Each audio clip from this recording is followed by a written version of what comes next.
Hello, good morning. You're tuned into 89.9 FM, the only garden city radio that grooves and styles in Port Harcourt. My name is Annkio Briggs, and you're tuned into Saving the Niger Delta with Annkio Briggs.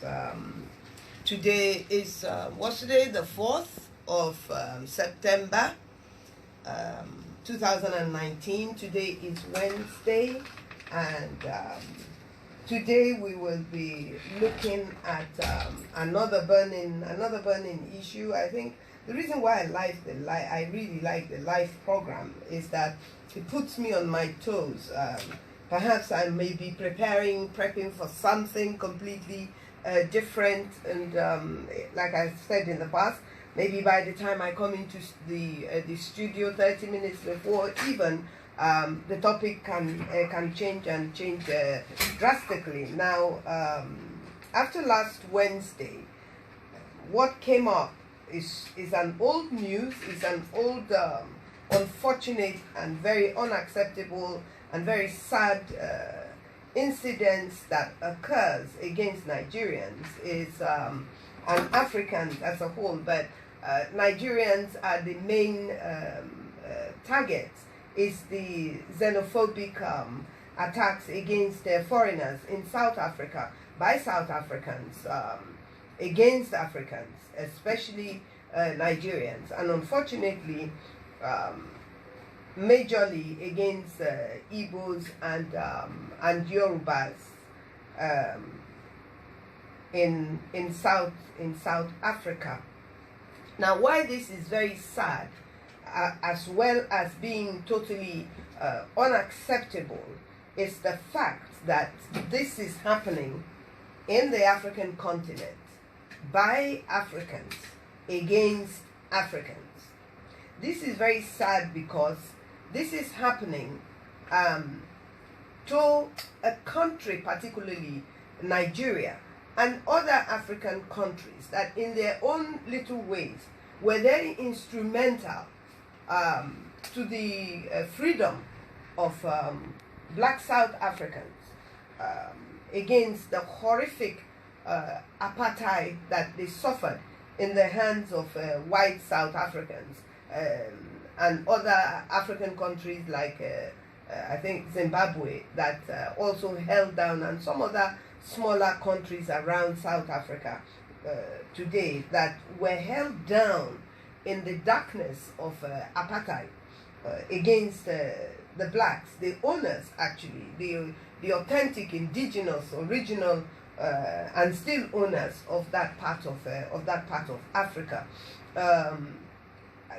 Luckily enough, I am old enough to recall, as I also do recall the Nigerian Civil War. I am old enough to recall that I also, in my own little way, in the 70s and 80s, participated extremely in the campaign and the protests to free South Africa and to bring down apartheid when I was in the UK, when I traveled back to the UK after the civil war. And so even civil servants were compelled to contribute about 2% of their salaries over a period of time to the fight against apartheid, or freeing South Africans. And the people perpetrating these acts against Nigerians were not born then.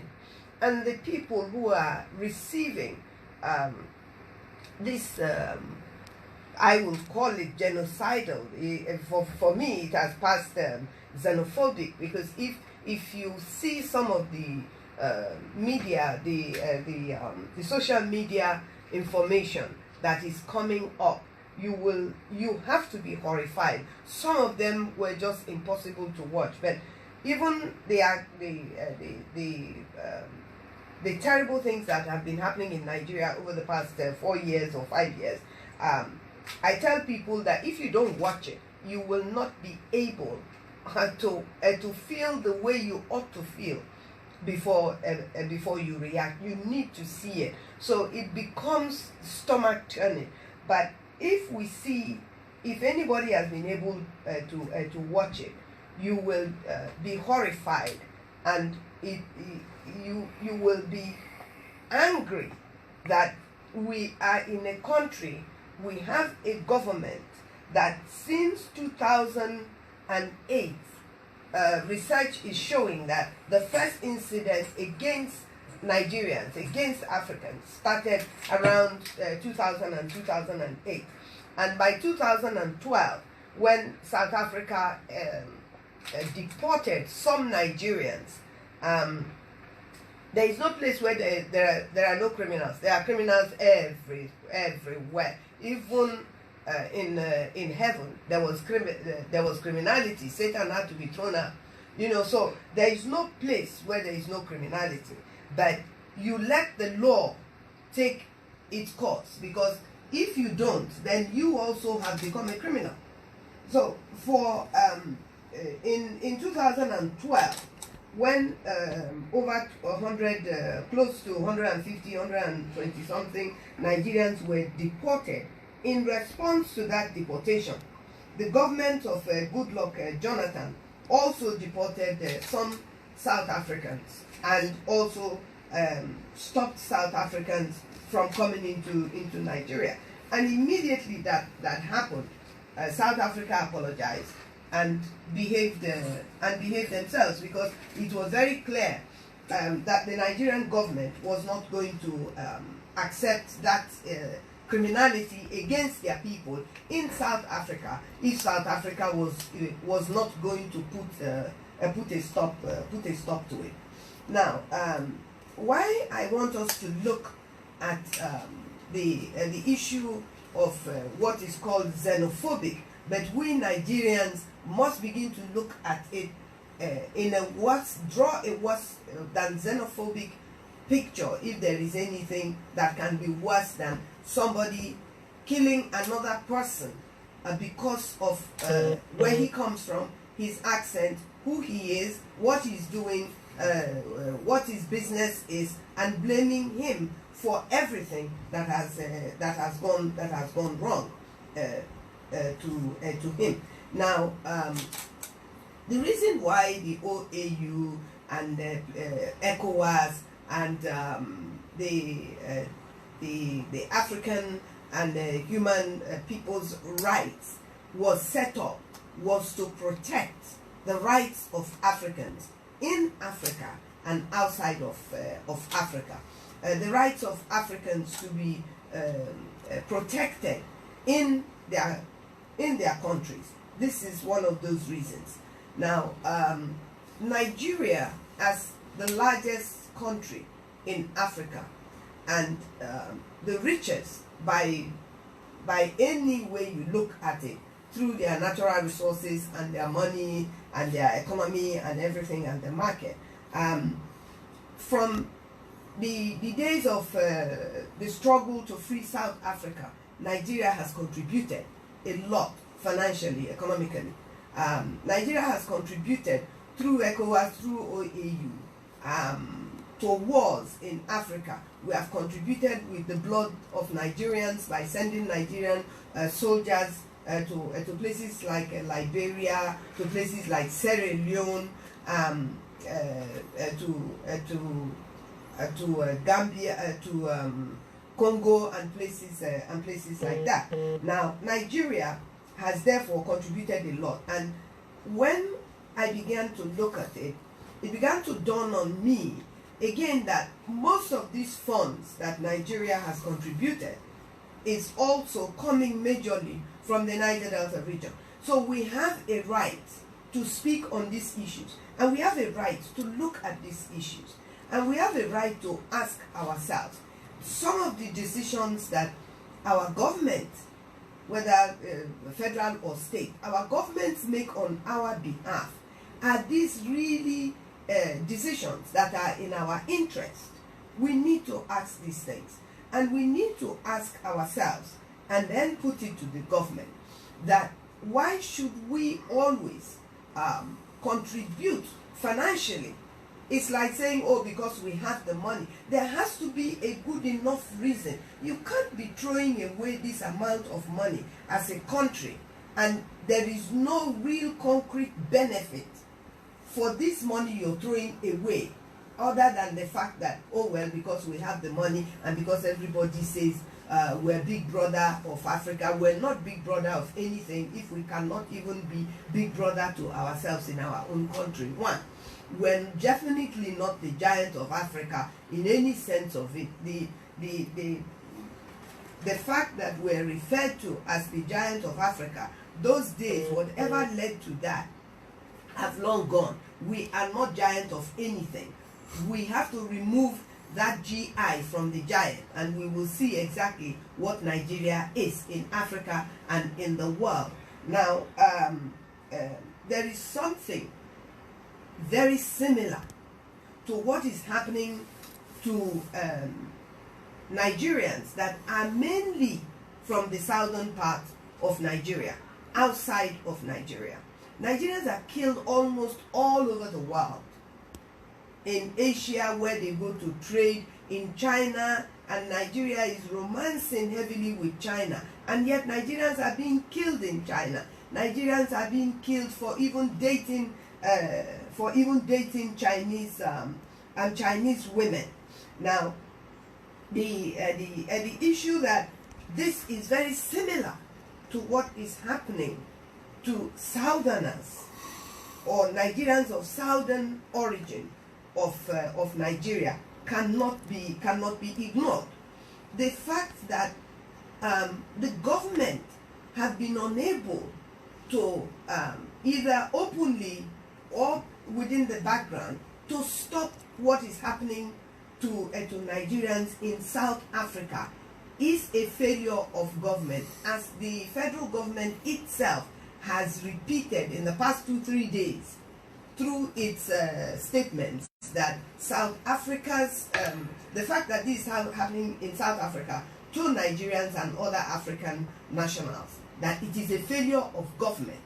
I mean, the pot, the kettle calling the pot black or whatever, applies here, because that is what is happening in Nigeria is also failure of government. So the fact, therefore, that Nigeria government is unable to protect Nigerians outside of Nigeria is actually the fault of the federal government. If the federal government has stood up to its responsibility, its diplomatic position for Nigerian citizens, this attacks on Nigerians would have stopped the very year that it started. So there is a conspiracy. As far as I'm concerned, there is a diplomatic conspiracy, because the deadly silence about this attack. You see, when we don't hear the voice of our government protecting us, we are within our rights to assume that the government is not doing anything about it. Now, in the past 24 hours, the government has started making statements. It has called the ambassador of South Africa to Nigeria, who looked us in the face and told us that what is happening is not xenophobic and that it is isolated. Now, this is very offensive. I don't know if the Minister of Foreign Affairs feels that he has achieved anything. I want to tell him that he has not achieved anything, because if somebody as the ambassador can look you in the face and tell you that these are isolated cases, when the truth of what is coming out is very horrific, and you sit down by him and accept that and begin to profess solution like sending Nigerian police to South Africa, what type of arrangement is that? Anyways, the fact is that Nigerian government, even with what it is doing today, sending envoys and things, it has failed. Because why should they not have put those people in a plane on Monday whenever they made that decision, in a presidential plane or a chartered plane, and send them to South Africa? Why are you putting them on ordinary plane where they will go to one country, then change plane, and on their way they are now stopping here, stopping there, and then they will get to, they're supposed to get to South Africa tomorrow. No, they're not going on holidays for crying out loud. By now, they should have been on ground in South Africa. So that is a failure. If the federal government thinks that it has achieved something by what it is telling Nigerians, no. And it is this slowness in reacting that has led to the attacks of MTN and Spar and ShopRite or whatever the case may be, where a Nigerian has been shot dead by the Nigerian police. And yet the South African police are killing Nigerians and not the South Africans that are killing Nigerians. So where is our priorities to ourselves? The federal government of Nigeria must do more than it is doing for the killings of Nigerians in South Africa. A lot of people have proposed so many things. By now, the South African businesses, even though they are owned by Nigerians, an embargo should be put on anything that benefits a South African government. Because even though the franchise of ShopRite is owned by Nigerians, South Africa gets the major benefit of ShopRite in Nigeria, and MTN and all of that. And so their funds should be seized. A percentage of their money should be seized. Some of their people in the embassies should be sent back to South Africa. We are not happy with what has happened to Nigerians in South Africa. And it is because some Nigerians of certain ethnic nationalities are being treated worse than what South Africa is doing to them. That South Africa has the audacity to do this. I was watching South African election campaign, when one of the presidential aspirants, I don't know whether it is actually the one that won the election, actually saying that Africans are coming into their country, going into their towns and their cities, setting up businesses without permit, and that he wants these people to know that this will come to an end. What he's saying is that when he becomes the president, that this will come to an end, and that these are enemies of South Africa. Oh yeah? Nigeria that spent the majority, the highest amount of money to free you from the darkness you were in, is now your enemy. And we have a government that cannot say so to South Africa. It's a shame. But I'm not surprised, because that's exactly what is happening. What is happening to us. Maybe we don't know anybody from River State or Bayelsa, Niger Delta that may have died, but a lot of Igbo people have died. A lot of Yoruba people have died in South Africa, and so this must concern us, and we have to change our attitude to ourselves, starting from our communities, our LGAs, our states, our region, and eventually the country that we find ourselves in. And this can only be driven by our love and commitment to ourselves and to our people. Because at the end of the day, that is just what it boils down to. Survivor. Everybody has a right to stay alive. Nobody has a right to take another person's life, except if it is an accident. And even at that, there is always a price. There must be a price to be paid, so that you're not careless with the lives of other people. Now, diplomatic movements may allow South Africa to change the narratives, because I'm listening to them. They are saying, first of all, they were driving the narrative that is South Nigerians fighting against Nigerians and all that kind of rubbish. You know, this is unacceptable. It is a lie, and it must be proven to be a lie. That at the end of the day, if a foreigner is killed here, just one person, you will see how that country will. You cannot, if Nigeria are killing people the way South Africans are killing other nationals, and Nigerians are killing people like that, you will see what will happen to Nigeria. And this is why, after all of this discussion, you will see that the call for restructuring Nigeria must be brought to show our people why the call to restructure Nigeria is very critical and must take place now. And if we're not going to restructure Nigeria, then we must have a referendum amongst the ethnic nationalities within the states and the regions of Nigeria to ask Nigerians what they want.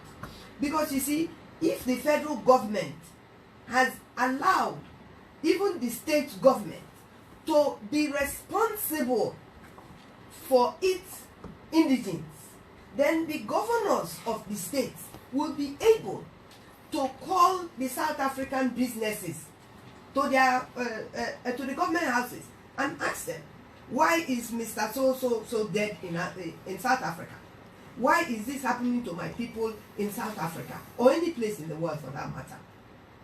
Then because the federal government is the all in all and takes charge of all the 36 states and just gives orders, and the way the constitution is written is like the governors are employees of the federal government, and to oversee River State or Delta State or Bayelsa State or Lagos State for the federal government. No, it shouldn't be like that. It is a federal government. The governor of the state must be absolutely and totally initially responsible for his citizens of his state, because we're the people that voted for him to put in there. And that's what federation is about. And so we must continue to see very clearly why it is necessary that we actually practice federalism. It seems as if when we say restructure Nigeria, that is a new thing. If truly we're practicing federalism, we won't be saying let's restructure Nigeria, because the act of practicing federalism itself is restructuring. It is an ongoing thing. It will give you the powers to do what you must do for your people within your boundaries of your state, because that is your responsibility. Because then you have people crossing over from one state to the other without any process of identification, without any process of identifying who you are, what you're coming to do here. If you're coming to River State because you're in Nigeria, is it that you just get bored in your state and then you get into a transport and then you come and you land at town, my one motor park, and then you just roam around the streets of Port Harcourt without knowing anybody in Port Harcourt? No, now, no. Something must bring you to Yanagwa. Something must bring you to Warri. Something. There must be a reason why you're coming. Why are you coming? Do you have employment? Do you have a place you want to stay? You're not coming to stay under the bridge. And everybody must be identified. I'm even horrified to hear that that Lagos State police or whatever caught 100 and something youths with motorcycles, and they said they're looking for greener pastures. Greener pastures what? The greener pastures in Lagos, is it enough for the Lagosians? And you're coming to look for greener pastures, and then there is no identification at all. And the people are released, and they're even taking Lagos State government to court. Who are these people? Are they criminals? What is their skills? What skills are they bringing? Is it to come and ride Okada? Is it to come and push water? Is it to come and push carrot? I mean, let us be real. Let us be real here. Look at River State. Every single manhole that is covered with steel or whatever those rods or steel is being stolen in the night. When the government replaces it, some of them have been there since the 50s and 60s. And yet today we have people who are coming in, stealing them. Where I live, the whole street where you have these solar panel street lamps that have been put there by NDDC or by whoever, have been all pushed down, and the panel batteries and things taken away. These things are done in the dead of night. There is no policing. Policing is not only during the day. Security is not only during the day. These things are perpetrated in the night. And yet the governors don't have the right to stop these things, because they just don't have the constitutional right to work on their own with a police system that they are funding. Look at the money. I don't know about any other state. Look at the money that River State government has pumped into vehicles, housing, boats, all kinds of things. Even the 2 or so helicopters or whatever that the former governor Rotimi Amechi bought with River State government money. By the time Wike came and wanted to take possession of those things, they wanted it to make it seem as if Wike is the one that brought it in, and whatever backhand business he wants to do with them. I think Wike eventually said, okay, take it. Let the Air Force or whoever take it, because the money they are putting on it for the River State government to clear those equipment was just too much for River State government. So you ask yourself, why was it then imported in the first place?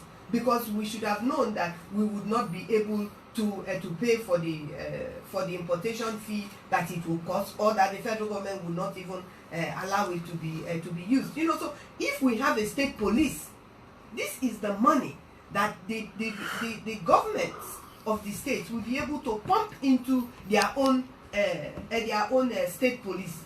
That is done in every civilized country, except countries in Africa like Nigeria that refuse to be civilized and refuse to move forward. And the citizens and the electorate must see it as their responsibilities to say no to these things. So at that point, I think I will read out. I'll read out the numbers. The phone is on my left hand side today. Let's see how that works. 081 885 88155. That is the first number.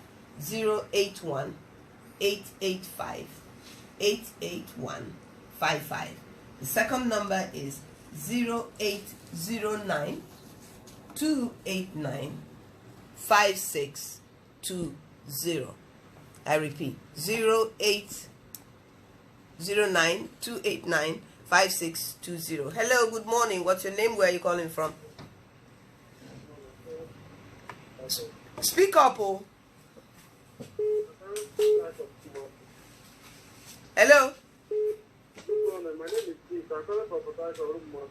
Okay, go ahead. Speak up, oh, I beg. We're not hearing you. What I want to do is to advise Nigeria to come back. Then the federal government will do what to. Okay. All right. Well, yeah. That's I feel so too, but that's my own personal. But yes, I agree with you. You know, even though the law or whatever says we can stay in other countries, if they're going to kill you, you come back home. What's the big deal? Yes. Yes. That is the best option. I federal government will do because if they start fighting up in South Africa here, it is yeah. Yeah. Okay, I agree with you. Thank you. All right. Hello. Hello. Good morning. Okay. Good morning. Move away from your radio or turn it off. Well, good morning. What's your name? Where are you calling from? Good morning. My name is Xenophobic. I'm calling from Port. Okay. Go ahead. I want to speak about the attack on Nigeria to South Africa. Yeah. Go ahead.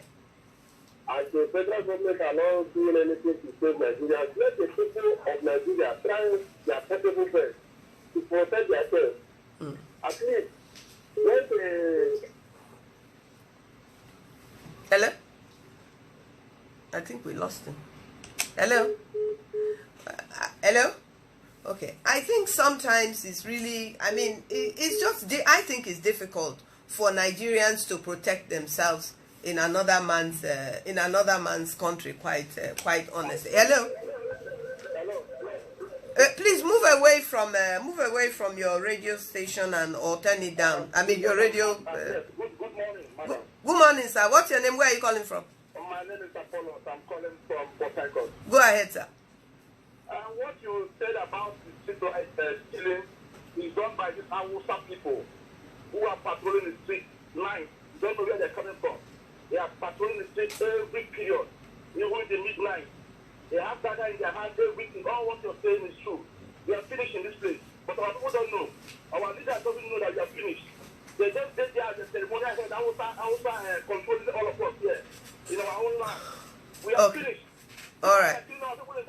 Look at South Africa working here, really. All of them are doing well. They go there, they kill our people. And our government will not say anything.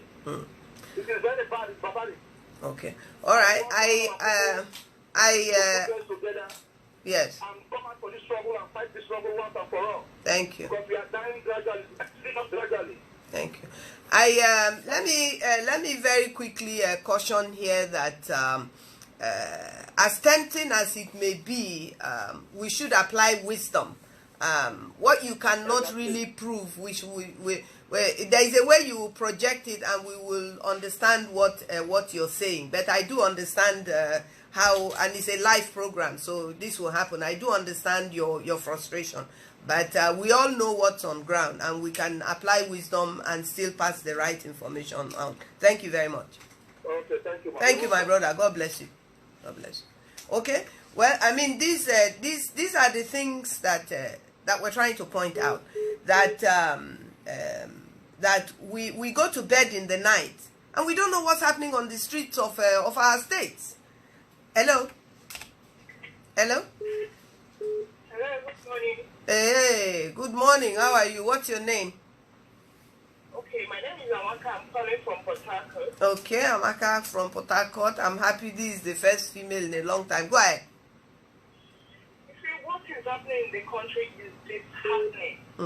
Honestly, I feel like I don't know. The police especially. They should know that they are answerable to the people and not the government. Look at what happened in Lagos. How can you just shoot an ordinary civilian who is protesting against what is happening to his or her brother in South Africa? Yes. How could you do that? Yeah. But if you watch the video of what happened in South Africa, the whole police were protecting them against the Nigerians. Yes. This is so bad. The government should do something. This is bad. Yes. They're crying. It's painful. I know. They should stop doing this to the Southerners. It's bad. We know what is going on. They should stop it. It's painful, honestly. When the people rise up to fight for themselves, you see the police killing them. Yes. This is really bad, honestly. Thank you. The police should know the reference to us and not the government. The government will come, they will go. But you have families, you have wives, you have children. Why would you shoot them when anyone who is protesting for his brother is being killed in South Africa? This is bad. It is high time we rise up and speak against them. It's really bad. It's disheartening. Thank you. It's Sorry. painful. Sorry. It's Thank painful, you. really. Thank It's you. painful. Thank you. I know.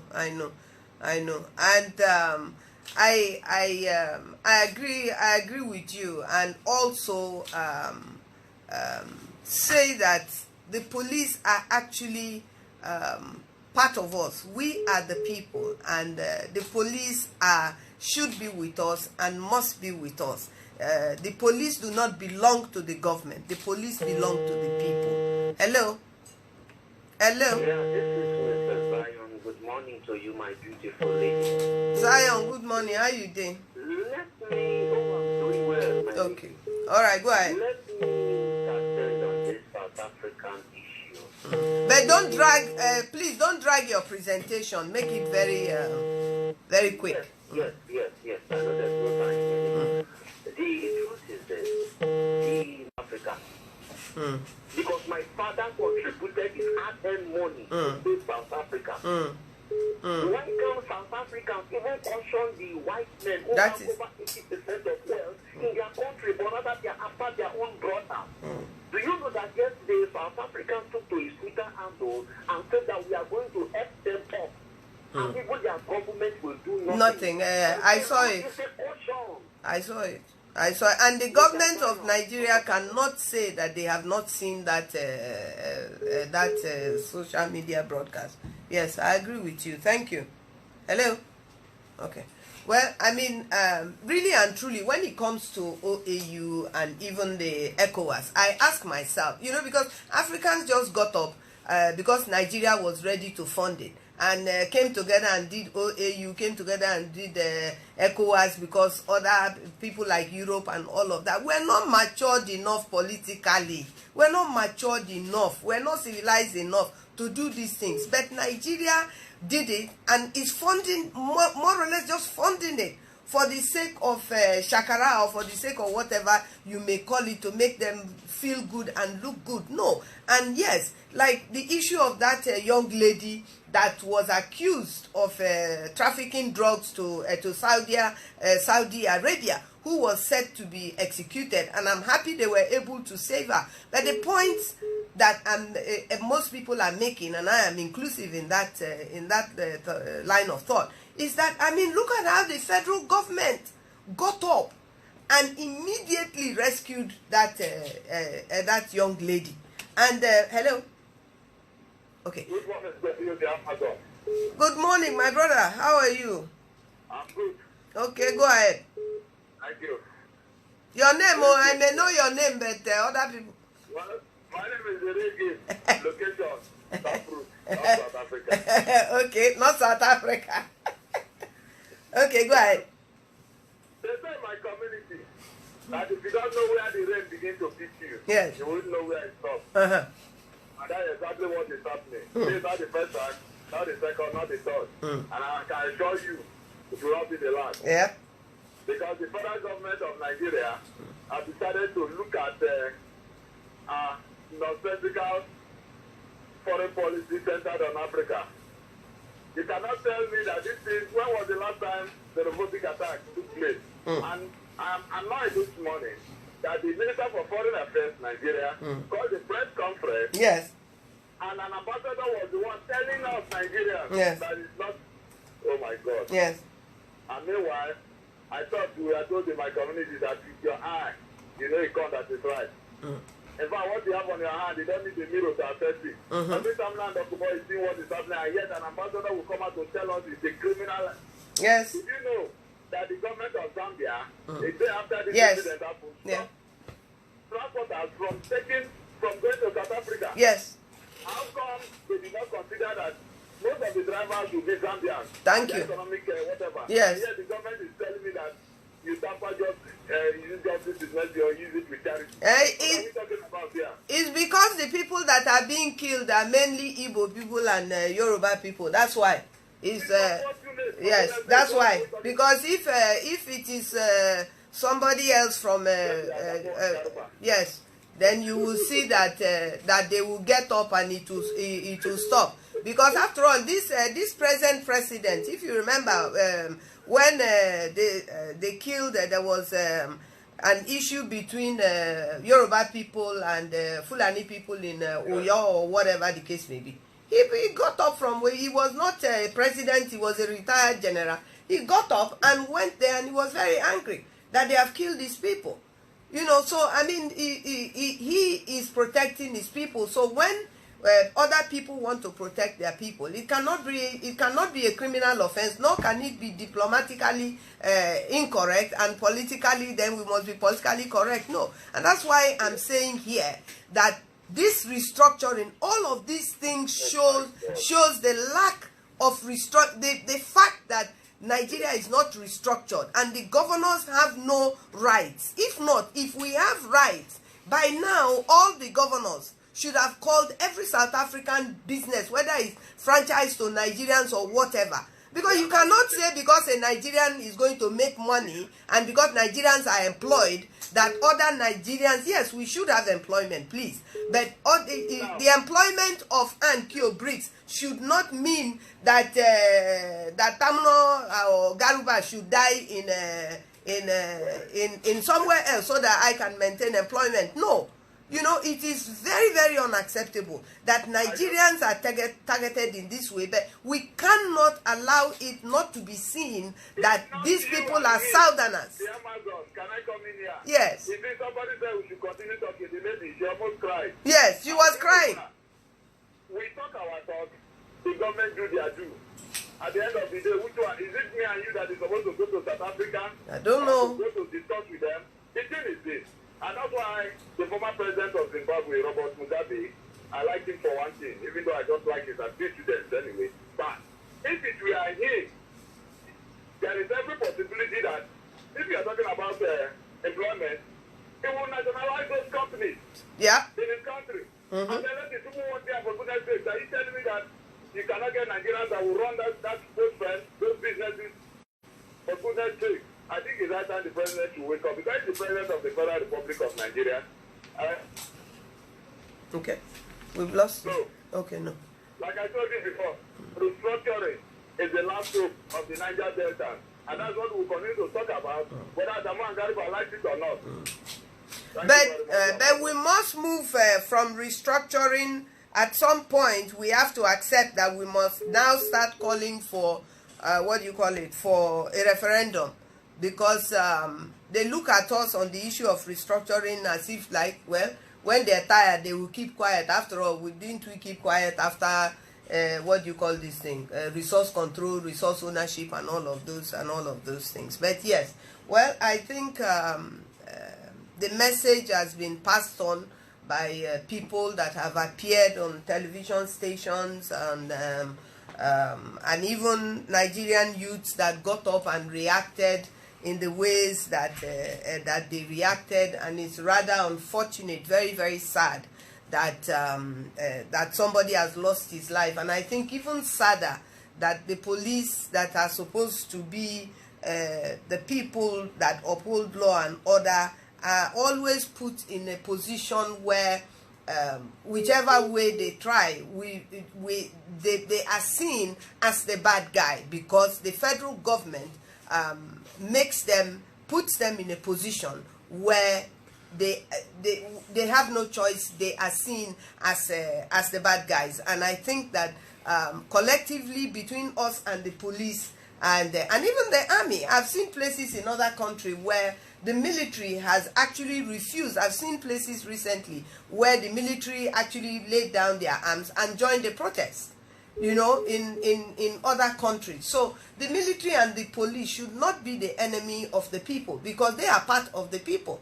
You know, just because they are wearing uniform that our tax is paying for does not mean that they are our enemies. But it is the individual government that makes the army and the police to be the enemy of the people, and the people to be the enemy of the police and the army. They shouldn't be our enemies. That's not why the police and the army and whatever forces are there. They're there to work with the people, for the people, you know, and so they are part of us and we're part of them.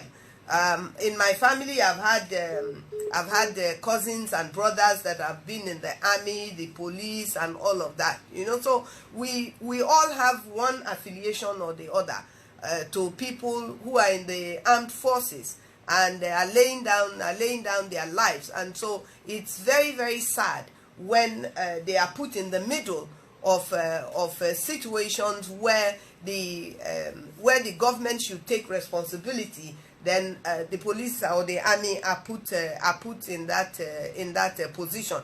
You cannot have people join the army, people join the police. You don't pay them. You don't house them. They have no, even the work they do, you don't pay them, and their pensions, you don't pay them, and you expect them to put in their best. You even expect them to lay down their lives, and they do lay down their lives. And again, sadly, if you look at the number of people that have died in this conflict across the Northeast and all of that, you will see that the majority of them are from the South, which is very sad, very offensive, to the point where you begin to wonder what is the essence in joining these outfits if you're going to be sent to the hottest part of the place just because you come from a particular place. These are very unacceptable events that Nigerians must be able to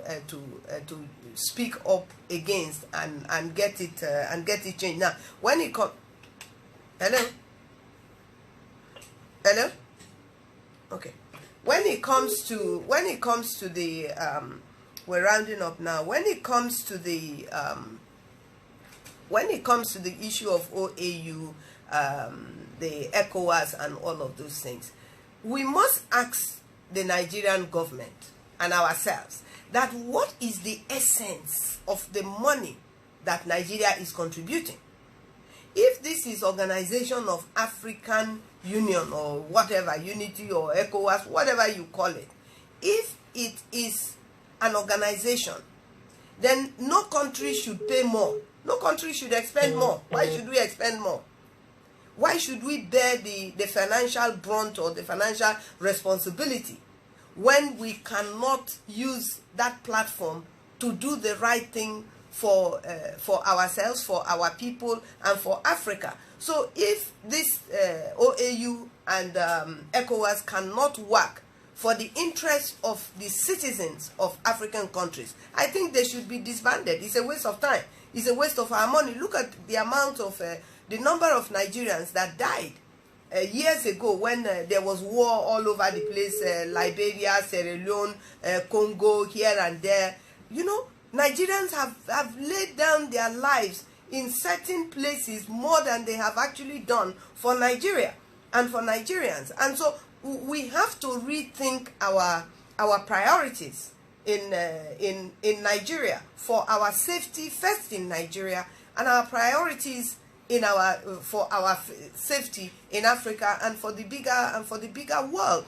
You know, because people, my friends from Europe and all of that, are calling me and they can't believe that Nigeria can sit down and fold their hands. Nigerian government can sit down and fold their hands and watch their people being killed in South Africa since 2008. 10 years. 2008 to 2018 is 10 years. For crying out loud, what type of diplomacy, what type of brotherhood are we keeping? The South African government should, Nigerians should send the South African ambassador back, first and foremost. He should tell him to go back to his country and go and have a rethink and decide whether this thing is xenophobic or not. In that, at that point, we come to a close of this, and I look forward to interacting with you again next week. Thank you. God bless you, and have a wonderful, wonderful week.